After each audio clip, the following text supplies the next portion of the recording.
Hi everyone, my name is Cheryl and I will be talking to you about personal protective equipment, also known as PPE. I'd like to introduce myself to you first. My name is Cheryl. I am a level 2 dental assistant and I have been working with Prosthodontic Associates for the past 11 years. Um, there I am a level 2 dental assistant. I oversee the clinic and I also help out with treatment planning and treatment coordinating. I also volunteer my time with the Build Your Smile Dental Foundation, and I have also had the opportunity to go on the Uganda trips for the last 4 times. Now let's get started and talk about why PPE is so important. It's important because it helps minimize the possibility of exposure to infections. It maximizes the quality of patient care that you give to the patient. It also protects the dental staff and it helps protect your patient as well. And it is also part of the standard precautions for infection prevention and control. Now let's start with PPE for the eyes. Now let's see what it includes. Goggles and/or visors should be worn at all times during treatments and when cleaning instruments. So here you can see the different types of goggles that should be worn, and to make sure that the goggles have the extension that extends to the side of the eyes. And here you can see where there's also the patient that's given the protective eyewear as well during treatment. Now here I've also got a photograph of my colleague. Besides wearing the patient goggles, she is also wearing a face shield. So since the COVID pandemic has happened, we are required to wear the face shields over top of the goggles.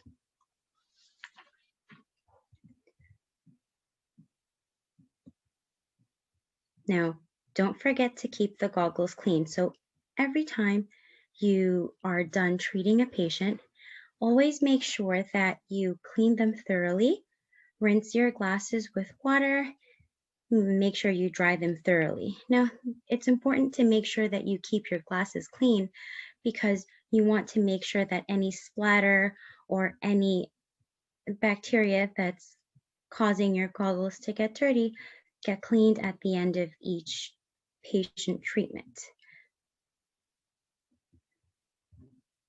PPE for the hands. Medical grade single-use gloves are to be worn at all times, especially worn at the start of treatment and to be removed at the end. Now, always make sure before you put on your gloves that your hands are clean by washing them. Here I've included a diagram of making sure you wash your hands thoroughly, put on some soap, make sure that you scrub the soap and rub it in for about 20 seconds, rinse it off properly and dry it. Alternatively, if you don't have access to water, you can also use some hand sanitizer. And here I've also included a diagram as well as to making sure that when you do put the hand sanitizer on, you're covering all surfaces of your hands and making sure that your hands are thoroughly dry. Should take about 20 seconds, and then you can put your gloves on. I've also included here sterile gloves that are used for more invasive surgery, like implant surgery, like having extraction surgery, sinus grafts. These are the types of gloves that you would use in that situation. Here I've also included some utility dental gloves as well. These are puncture resistant, so it is used for handling of the dental instruments when we are cleaning them. Dental glove removal. I've also included here photos of how to safely remove your gloves to make sure that your hands are clean at all times, and it'll lower the chance of you getting germs that make you sick. So here you just have to make sure that you pinch the glove right at your wrist on the outside. Make sure you peel downward and make sure you are peeling away from the hand and pull down. You do that, and then you make sure your glove is inside out, and you do the exact same thing for the other side. The important part here is to just making sure you're pulling downward and your gloves are inside out. Some do's and don'ts to remember. Don't touch environmental surfaces.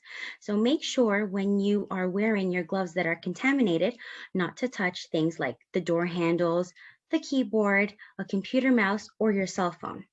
Make sure you don't touch your face or adjust your PPE with contaminated gloves. Don't remove one glove and then pull the other glove off with your fingertips. Don't reuse disposable gloves once they have been removed. Do's. Safely remove excess liquid beforehand. Change your gloves when they are soiled or if torn. Dispose your gloves appropriately in accordance with your company policy, and always, always, always make sure to clean your hands before you put on the gloves and after you've removed the gloves. Scrubs. These are some scrubs that should be worn in the dental practice instead of wearing your street clothes. This way, you remain professional. You make sure that these scrubs are the ones that are exposed to the particles and the splatter in the dental practice. Also making sure that you wear not your street shoes, shoes that are waterproof, shoes that are comfortable, and shoes that are resistant to slips and falls. Make sure you do not wear open-toe shoes. You don't want to get any injuries to your toes while they're exposed. Making sure you are not wearing high heels, and also make sure that your legs are not exposed and that they are covered. Now, more recently, since the pandemic, we have had to wear over top of our scrubs some gowns. So we've gotten some gowns that are reusable, which we wash and reuse. Or we've also gotten some disposable gowns as well. Now these we just wear once, and after we're done using them, we throw them out. PPE scrub caps. We've also had to start wearing scrub caps to keep protection. And it's also a barrier from all the sprays and the splatters and other contaminants during the dental procedure. So here I've got a disposable cap that I've shown you. And here on the right side, I've got two different versions of reusable caps. Now, the good thing about the reusable caps, as you can see here, there are buttons for the masks to clamp onto, which will help you feel more comfortable, because these days, since we are wearing masks more frequently, a lot of us are getting a lot of discomfort in our ears. Now, since COVID, everyone has been wearing non-medical grade masks because it's a requirement. So here you can see I've got everyone wearing masks when in line to go to the grocery store, when out in public, masks when we're at work, wearing masks at the park with your family, and also wearing masks at religious gatherings. PPE for your nose and mouth. So in the dental field, we've got some medical masks that should be worn, medical grade, because these masks need to be able to protect you from the dental procedure that generates splashing or splatter of blood and water and other bodily fluids. Now, we also have different levels of masks, level 1, level 2, level 3, and we've also got the N95 masks. And also during the dental treatment, you should never, ever, ever wear your non-medical grade mask.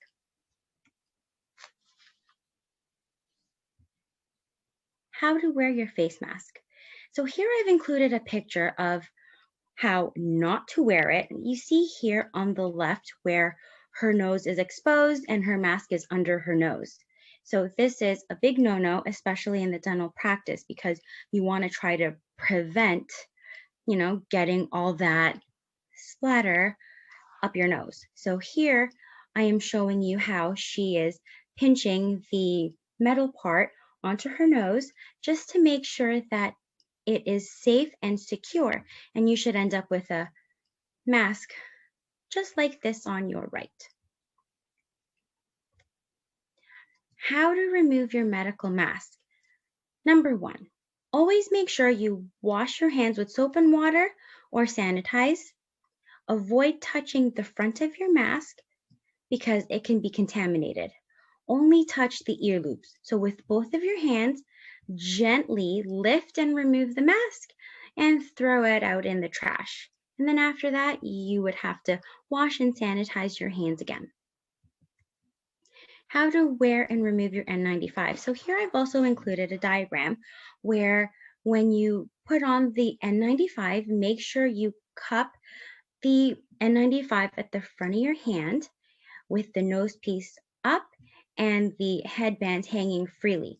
You position the mask under your chin and the nose piece over the bridge of your nose. And then while holding the mask with one hand, pull one of these strings to the top of your head over and rest it at the crown of the back of your head. And then as you continue to hold the mask in position, pull the bottom band over your head and rest it around your upper neck below your ears. And that's how you securely put on the N95. And once it's on, you also have to make sure that with both hands, you mold the nose piece against your nose to make sure it's snug. Now, once it is on, you want to do the seal test. With the seal test, you need to forcefully inhale and exhale several times. And once you do that, you should not feel any air leaking between your face and the mask. Now, N95 masks can be reused. You can store it in a brown paper bag or a reusable type plastic container. Now, they say you should leave the N95 mask in the container or in the brown bag for at least 3 to 4 days, depending on the depending on the manufacturer. Some N95 masks can be used up to a maximum of 5 times. Now, once you are done wearing them, you can just discard them in the trash can. Here I've got a diagram that outlines the way that we should put on the PPE. So you want to start by number 1, make sure you perform your hand hygiene, which is washing or sanitizing your hands. Then you place your gown over top of your scrubs, put on your mask or your N95. Make sure you put on your eye protection. Once you've got your eye protection on, it's not included here, but you put on your face shield. And the last thing you should put on after that are your gloves. Now, once you are done your procedure and you are ready to remove your PPE, the appropriate order is number 1, remove your gloves. Then you remove your gown. You perform hand hygiene, so wash or sanitize your hands again. Remove eye protection, remove your mask or your N95, and then wash or sanitize your hands again. I hope you enjoyed this presentation, and thank you very much for listening to it. And here you can see 2 of my colleagues dressed as they are in their PPE attire in our practice. Thank you.